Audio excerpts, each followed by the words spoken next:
There's a public perception that that was part of a apology tour. There was advertisers leaving. We talked to Bob Iger today. I hope they stop. You don't want them to advertise? No. If somebody's going to try to blackmail me with advertising, blackmail me with money, go f yourself. Go f yourself. Hey, Bob.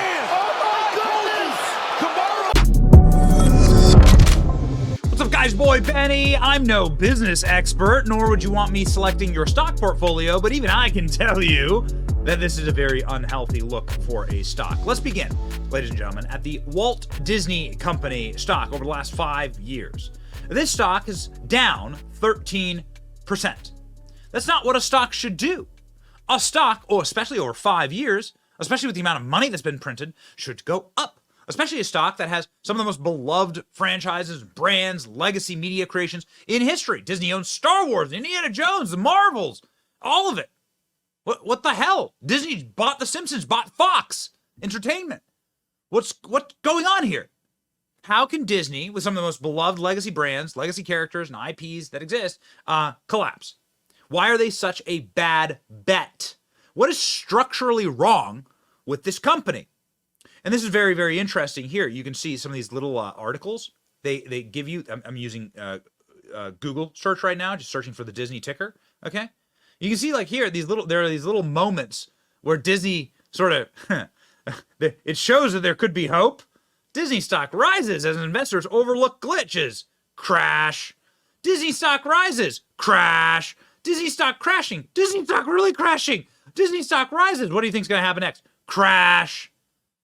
There's a systemic problem with this company. It is a bad bet. If you put money in this company, you've lost over the last 5 years. If you put money in Tesla, you've won. Why is that? Because the owner of Tesla thinks and speaks like this. Perception that that was part of a apology tour. There was advertisers leaving. We talked to Bob Iger today. I hope they stop. You don't want them to advertise? No. If somebody's going to try to blackmail me with advertising, blackmail me with money, go f yourself. Go f yourself. Hey, Bob. The hey Bob is the hey Bob that always gets me. So why is this kind of meme so funny? It's so funny because Elon Musk actually runs a real company that creates a real product. Elon Musk serves his customers.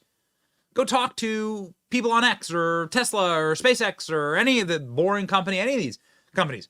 The products that Elon Musk creates work, and they simply work for the customer. They do what they're going to do. You created the greatest electric car company on Earth. You created the greatest free speech platform on Earth. Your rockets can go to Mars, and so on and so on. Disney has not served their customer. Disney has served an agenda. Disney has decided to serve a radical, psychotic group of individual activists who should actually not be allowed anywhere near the creation of children's content because they are inserting activism into children's content. Now, I gotta tell you, I don't think that children's content should include MAGA hats. This comes from a guy who likes Donald Trump a lot. But you shouldn't be shoving like MAGA hats into children's content, right? And make Donald Trump a character all throughout the content. I would think that would be generally inappropriate because children are just innocent. You shouldn't have to politicize everything. You shouldn't be like pushing deep and steep agendas on them. Yet, lo and behold, somebody who's in charge of Disney animation is here on camera explaining, yeah, they let us shove queerness into everything. Nobody stopped me. They applauded me when I did it. I've put it into everywhere and everything. Here they are on camera, straight up saying it. I grew up watching, all of the classics. They have been a huge, informative part of my life. But at the same time, I worked at small studios most of my career, and I'd heard, you hear whispers. I'd heard things like, they won't let you show this at a Disney show. And I'm like, okay. So I was a little sus when I started. But then my experience was bafflingly the opposite of what I had heard on my little pocket of Proud Family Disney TVA. The showrunners were super welcoming. Meredith Roberts and our leadership over there has been so welcoming to like my like not at all secret gay agenda. And so like I feel like I felt like it was, I mean, like maybe it was that way in the past, but I guess like something must have happened in the last like they're turning it around, they're going hard. And then all that like momentum that I felt, like that sense of I don't have to be afraid to like, let's have these two characters kiss, let's in the background this, like I was just wherever I could just basically adding queerness to like if you see anything queer in the show, I'm proud family, but like I just was like no one would stop me and no one was trying to stop me. Oh, okay. That sounds like a super this sounds like a really easy way to do this to your company stock.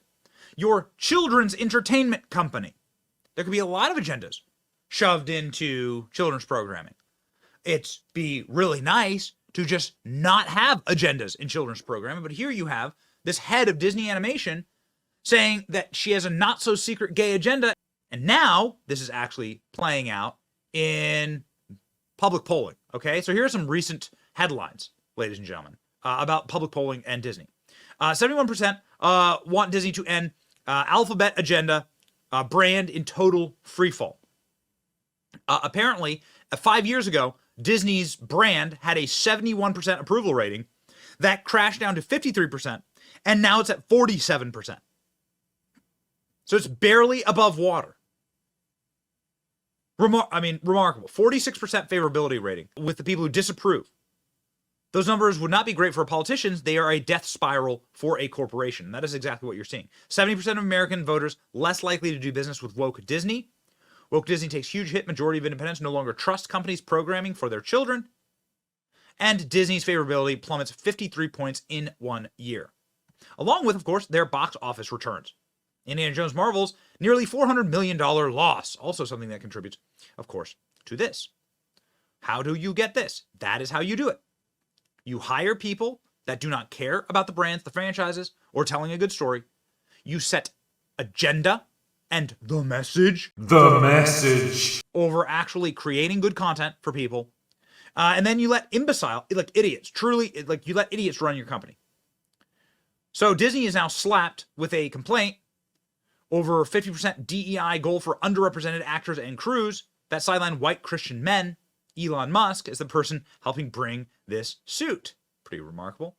Disney has been hit with a civil rights complaint accusing the sidelining white men in pursuit of aggressive DEI agenda that targets that half of its actors and creatives from underrepresented groups. What does that mean? That underrepresented groups effectively means not white dudes. That's it. Gina Carano also suing over her Mandalorian firing. Gina Carano, effectively, because she had the wrong, not because she had political opinion, because she had the wrong political opinion, she was fired. Anonymous source just sent me this from Disney. It's mandatory institutionalized racism and sexism. These are the Disney DEI inclusion standards. Look at this. Look at the psychotic nature of this kind of stuff. Instead of just hiring people who are good at their jobs, you need this truly Marxist central planning insanity. And by the way, the Disney shareholders aren't buying this. The Disney stock is in collapse, and Disney itself knows that this is going to bankrupt the company. You will not be able to function via United Nations Intellectual Committee. This will lead to the destruction of all. This will lead to destruction completely of Disney, and they deserve to be destroyed. You will not be able to create any magic or any spark when you have 20 different committees, able to kill projects, jokes, consider who's possibly going to be offended. It's gonna destroy this is why Jerry Seinfeld calls it the movies are dead. We're living in a post-apocalyptic Hollywood. And this is why. Bob Iger is a horrible CEO of Disney. He's the person who led to all of the problems at Disney, hired Kathleen Kennedy, began all this woke crap, all this woke garbage, and now he comes in trying to say he's the savior of all of it. Nobody's buying it. Bob Iger asked recently about Elon Musk and about wokeness and about the hits that his company takes, and you can see him bristle, angrily yell, next question, You can see how much this has actually hurt Disney, and it continues to hurt Disney. I'll say this before playing the clip. You should not trust these people with your children. You should not give Disney any money. Like, pain is what's happening right now. This is what actual pain looks like, okay? This is the goal. Bankruptcy is the goal. These companies have made decisions, and those consequences are the punishment, all right? A little too late for Bob Iger, but at least he kind of sees what the problem is. Here we go. You know, speaking of hostilities, I mean, I know you are aware of Elon Musk and what he's continues to say, or at least post on his X platform. How do you approach that? You know, somebody who's got such a big microphone as Musk kind of coming after you all the time. I ignore it. You do? Yeah. It's just there's no relevance to the Walt Disney Company or to me.